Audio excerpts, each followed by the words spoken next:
कामदेव है। आज ये अभिमान पूर्वक सब दिशान में देख रहे हो। क्यों?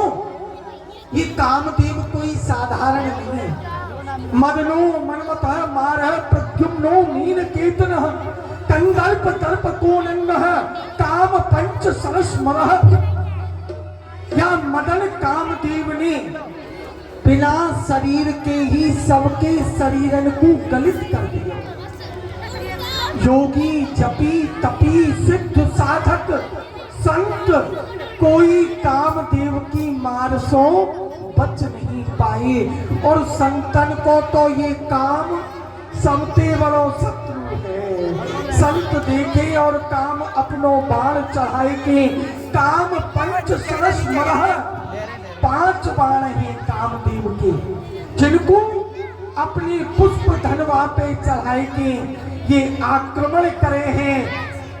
तापन, शोषण, उद्दीपन, वशीकरण और स्तंभन, इन 5 बाणन से यानी संसार को विजयी कर रखो है। सूर्य नर मुनि सब बस कर लीने, अब कहाँ चुप पड़े मन। यानी देवताहु नहीं छोड़ी। जब जगत पिता ब्रह्मा पे कामदेव को आक्रमण भयो तो ब्रह्मा की बुद्धि हु सरस्वती पे बोराई गई। जब भगवान शिव पे कामदेव ने आक्रमण करो तो स्वयं नारायण के मोहनी रूप को देख महादेव हु मोहित हुए।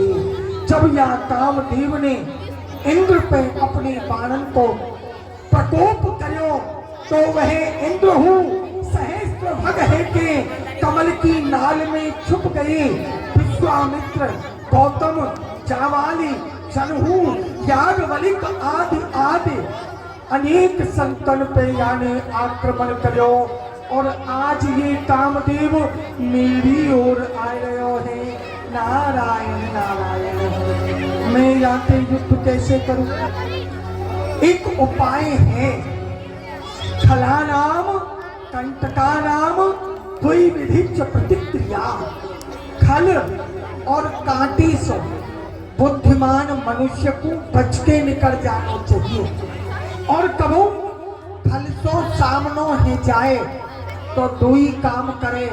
उपानन मुख भंजो वा धूर्तो वा विसर्जन।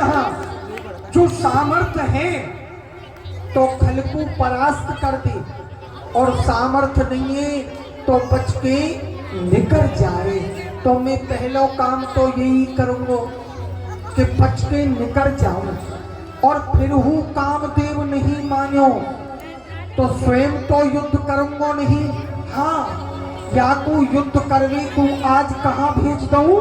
रसिक प्रीतम सो या ही मिलावा। रसिक प्रीतम सो या ही मिलावो। मुख भंजन ले जाय छिनंग में, आवत आज मदन मदन। जो कामदेव फिर भी नहीं मानेगा तो आज याकू रसिक शिरोमणि रसिक रस शेखर रास विहारी श्री कृष्ण के समीप वृंदावन में ही भेज दूंगा। वहां या तो ढंगते मुख भंजन है जाएगो। ऐसा होएगा कि 2-4 साल तो फिर उठेगो ही ना है। पर पहले तो बच के निकलने नहीं लाभ है। नारद चुपचाप निकल चलो। नारायण आवत आज मदन मदन। नारद जी सुनियो, नमो नारायण। नारद जी और देखो। अरे अरे रुको रुको रुको रुको, कहाँ भागी जा रहे हो? अभी एक जरूरी काम है, एक जा रहे हैं। नहीं, मेरी बात तो सुनो। अरे रुको नारद जी, तू आओ।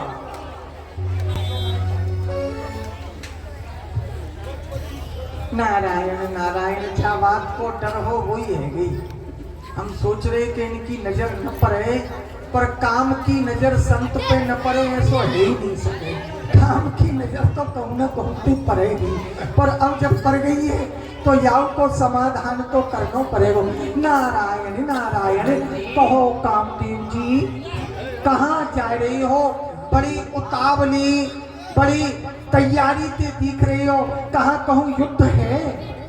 नारद जी, वही तो मैं आपसे कहना चाह रहा हूँ, क्योंकि मेरे हाथन में खुजार मच रही है, तो मैं खुजार को कहाँ मिटाऊं? आहा, कामदेव जी के हाथन में खुजार मच रही है।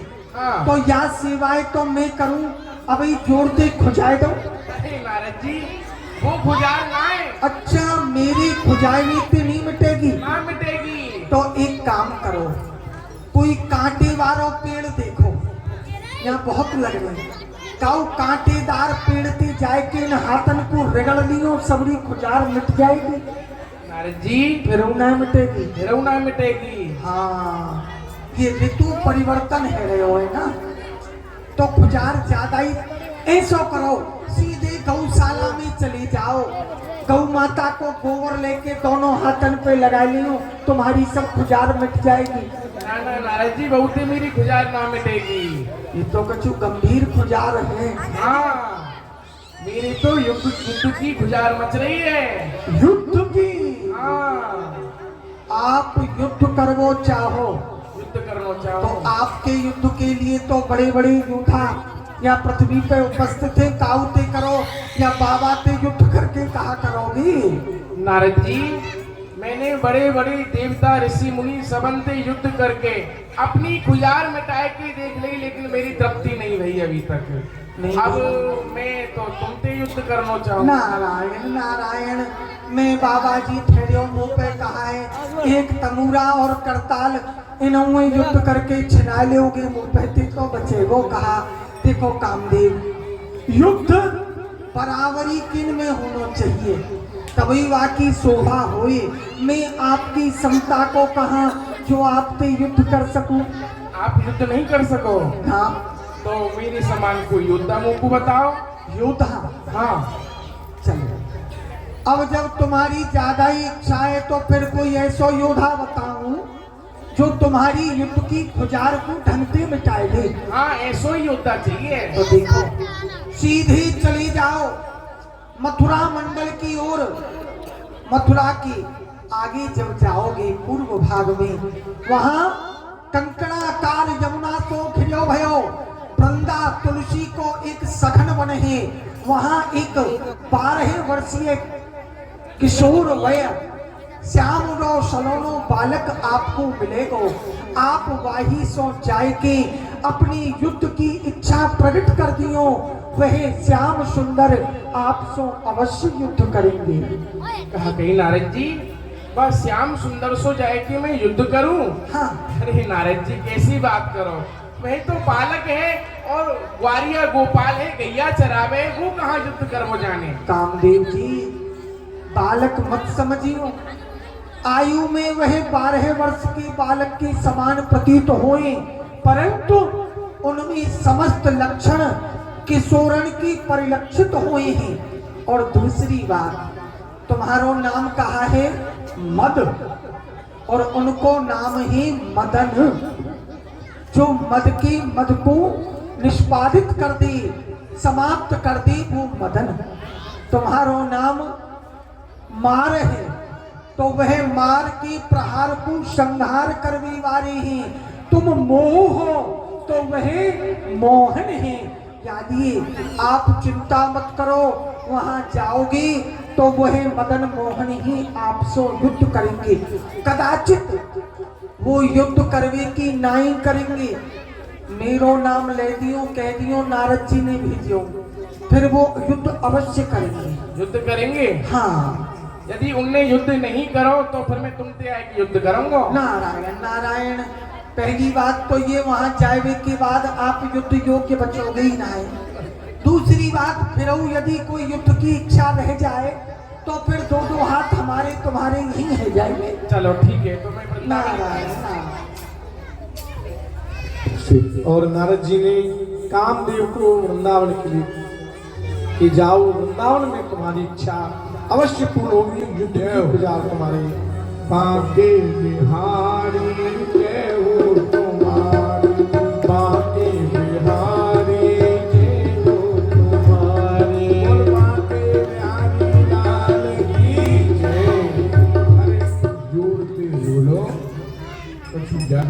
कह रहा हूँ चलो निःशुल्क जो कोई जय बोलेगो वहाँ पे पैसा न लिए जाए, जो न बोलेगो वहाँ पे ले लिए जाए।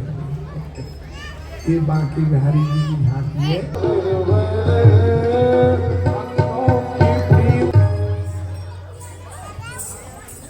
हे वीर, हे मदन, हे सौरभ, आप कौन हो? हे माधव, मेरो नाम मदन कामदेव है। हे वीर, आगमन को कारण बताओ। हे माधव, मैं आपसे युद्ध करने के लिए आया हूँ। हे वीर, आप कैसी बात कर रहे हो? कहाँ आप जगत विजयी मनमतकारी कामदेव और कहाँ मैं छोटा सो ग्वालिया गोपाल। हेलो, आपको और मेरो युद्ध कैसे होगा? यही बात तो मैंने नारद जी से कही कि आप छोटे से ग्वालिया हो गोपाल हो, आप कहाँ मुझसे युद्ध कर पाओगे। परंतु देव ऋषि नारद जी माने नहीं, उन्हें वो आपके पास भेज दिया। कहा कहीं देव ऋषि नारद जी ने आपको मेरे पास भेजा है? हाँ माधव। तो मैं आपसे युद्ध अवश्य ही करूंगा। मुझसे युद्ध करोगे? हाँ, परंतु आप बताओ कैसो युद्ध करोगे? देखो, दो प्रकार के युद्ध हुए करें, पहलो किले को युद्ध और दूसरो मैदान को युद्ध। किले को युद्ध और मैदान को युद्ध, इनमें कहा भेद है भगवान? देखो, किले को युद्ध तो ये हुए है कि जब मैं एकांत में ध्यानावस्थित है के बैठो हूँ, तब आप आए के अपने काम बाणन को प्रयोग मेरे ऊपर करिए। जो मेरो मन चलायमान है गयो तो आप जीते और मैं हारो, और जो मेरो मन चलायमान नहीं भयो तो मैं जीतो और आप हारी। और दूसरो जो मैदान को युद्ध है वह कैसे है, अब मैं ये आपको समझाऊं। जब मैं अनंत कोटि कमल लेनी युवतीन के संग में महाराज क्रीड़ा कर रहे होंगे, तब आप आए के अपने काम बाणन को प्रयोग मेरे ऊपर करें। जो मेरो मन चलायमान है गयो आप जीते और मैं हारो, और जो मेरो मन चलायमान नहीं भयो तो मैं जीतो और आप हारे। ये मैंने आपको दो प्रकार के युद्ध बताए। अब आप बताओ कौन सा युद्ध करोगे? ठीक है माधव, आप कह रहे हो कि मैदान के युद्ध में आप रहोगे। हाँ। तो मुझको तो मैदान के ही युद्ध अच्छे लगे हैं, मैं आपसे नहीं आके युद्ध करूंगा। ठीक है, आप शरद पूर्णिमा की रात्रि को श्रीधाम वृंदावन आ जाइयो, मैं वहीं आपसे युद्ध करूंगा। ठीक है माधव। ये महाराज की भूमिका बनी। भगवान ने कहा तो मैं महाराज करूं, अकेले कुटिया में मैं बैठा हूं, आप आ जाओ, उसमें मेरी कोई शोभा नहीं। 16 सहस्त्र गोपियों के बीच में मैं अकेला पुरुष रहूंगा, उस समय तुम अपने काम रूपी बाणों को छोड़ो, तब तो मेरा युद्ध नहीं सकता है। कामदेव बोला तो मैं जब अब भगवान ने कह तो दिया। अरे, ये मैंने कहा क्यों? मैंने तो कामदेव को वचन दे दियो कि मुझसे युद्ध करने के लिए आइयो, परंतु ये छोटो सो ग्वालिया गोपाल व जगत विजयी मनमतकारी कामदेव को कैसे जीतेगो? यह कार्य बिना किशोरी जी की कृपा के तो संभव है ही नहीं सके। या सो मैं किशोरी जी को ध्यान हीरा धी वृषभानि भूप करे, हे पूर्णचंद्र कांति कमनीय तो किल रवि, वृंदावनाधीश्वरी काल परायणे चरस के, हे सर्वजुतेश्वरी